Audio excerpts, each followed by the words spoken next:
সারা বাংলাদেশ এবং কি world cup পোলাপাইন হচ্ছে আমরা, ঠিক আছে। আমি হচ্ছে বেশি দিন না, প্রায় 1.5 বছরের মতন ইউরোপে ছিলাম। সাথে আজকে হচ্ছে দেশে হেলিকপ্টার নিয়ে আসছে। উদ্দেশ্য বলতে হচ্ছে মানুষের একটা শখ থাকে, কথা আছে না, শখের তোলা আসিয়া না।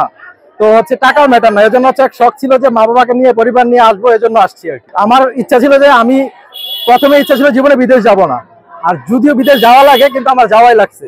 যাওয়ার পরে চিন্তা করছি যে যখনই বিদেশ যাবো, যখন ফার্স্ট টাইম দেশে আসবো, যেদিন ফার্স্ট টাইম দেশে আসবো ওই দিন ইনশাআল্লাহ আমি আমার মা বাবা, পরিবার, পরিজন, আত্মীয় স্বজন যাদেরকে পারি, যতজন পারি তাদেরকে নিয়ে হচ্ছে আমি দেশে হেলিকপ্টার নিয়ে আসবো আর কি। ফিলিংস আসলে বাসায় বুঝাতে পারবো না ভাই। এত মানুষ, আত্মীয় স্বজন, ছোট ভাই, বড় ভাই, কাকা, আপনারা আসছেন, আলহামদুলিল্লাহ। মানে সবকিছু মিলে অসাধারণ অসাধারণ অসাধারণ। এক কথা আছে না, কুমিল্লার রক, আমরা হচ্ছে কুমিল্লার পোলাপাইন, ঠিক আছে। সারা বাংলাদেশ এবং কি ওয়ার্ল্ড কাপ পোলাপাইন হচ্ছে আমরা, ঠিক আছে।